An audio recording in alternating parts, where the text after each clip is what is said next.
Um, by next week, you should take the quiz on the first couple of chapters, read the chapters, and take the quizzes. You have two choices at the quizzes, and they're open book. They shouldn't be very difficult. They're just a way of making you study, review the material before class, hopefully. And then the first couple projects are due, VP11 and VP12. So let me show you how it works. You go to VP11, and it's going to be done on Google Colab. So what you have to do is get a Google Colab open, and I was using Opera. Let's see if I still have my Opera open. I do. All right, here's my Opera, and I have Google Colab open. I was looking at the book chapter. I'm going to just make a new one. There, make a new notebook. As long as you're logged into a Google account, you can make a new notebook. There. And here it is. There, I can now put code in here, like I can put 1 + 1 and run it. Okay, and now it's going to take a few seconds to generate a machine for me to use. It's creating a container, and then it runs it and gives me 2. So I'm running, in fact, in a Linux environment. I see your full name there. That's good. Let me make a note of Ethan. I think the class is small enough that Ethan is enough, but anyway, I might as well have the full name here. It's easier for my grader. All right, there, good.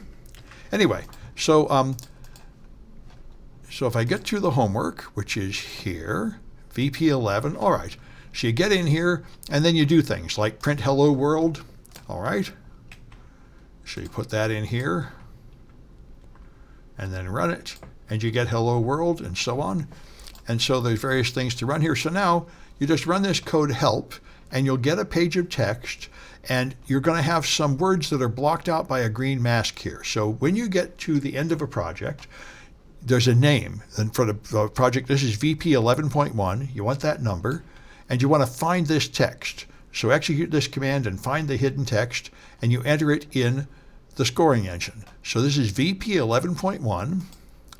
You enter flags here. So this VP 11.1 is here.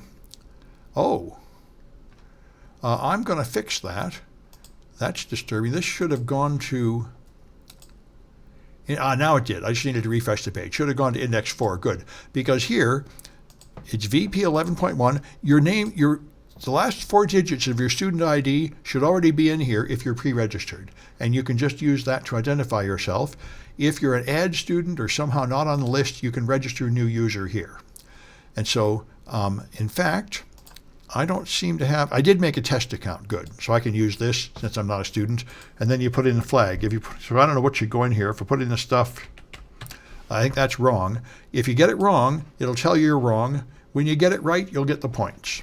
And so if you look at the scoreboard, see, I made this earlier. I got something right and I appear here. So that's how you get your grades. You turn in your homework there and get on this scoreboard. And you just accumulate your total there. Every project has 1 or more of those flags in it. And the next one is VP12. Here you install this thing called IPDB, which can do some debugging for you and may help you later. So we can put in buggy code. Here, let me do some of this. This installs this library, IPDB. So I can go here, and I'll just put it here. By the way, someone asked about what bash is. If you put in an exclamation point, then you're executing bash commands. And bash is the command to the underlying Linux operating system. So this is going to install a new library, and this is going to import it into Python. And that's going to turn on the pdebugger. So here it is downloading the pdebugger and all the components it takes, then installing it.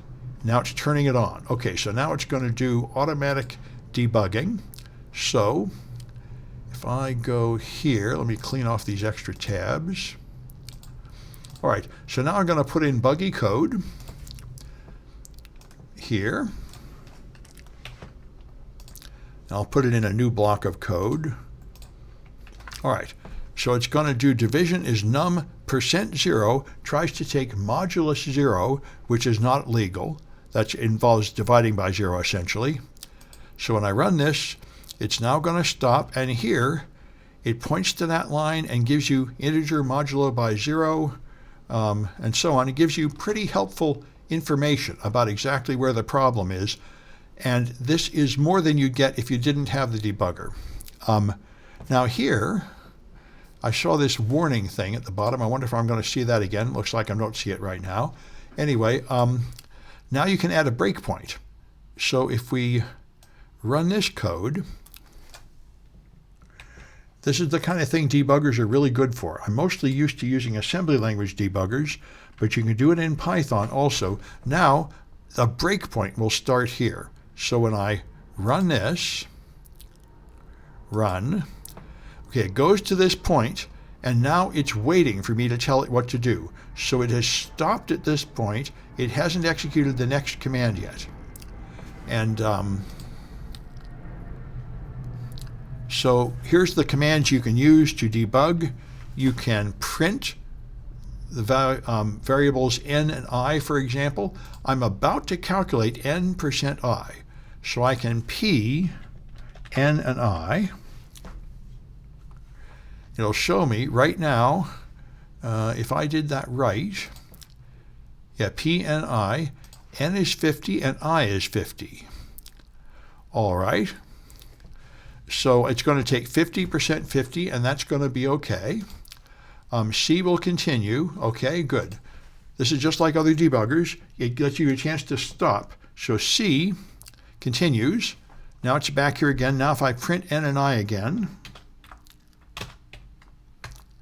now it's 50 and 48, and again it'll work when I continue. Eventually the second number will be 0 and it will crash, but this shows you how you can use the debugger to step through programs, and when you're done debugging, you can use Q to quit debugging and just run. And then it will run and presumably run and crash, although I'm not sure. Maybe it'll just hit that stop point again. Anyway, all right. So there's some buggy code here you can analyze and find the error just to see that you got that debugger going. It may help you when you're writing code later. It may just be more bother than it's worth. It's hard to say. Anyway, and again at the bottom you'll find a flag, and the flag is the value of D, and that's what you turn in at VP 12.1 to get your points. So hopefully that'll help, and you should just start doing the projects, start reading the chapter and taking the quizzes. That's all there is to it. And if you have any troubles, come to my Twitch stream, 7:30 Monday through Thursday. I'm going to stop this.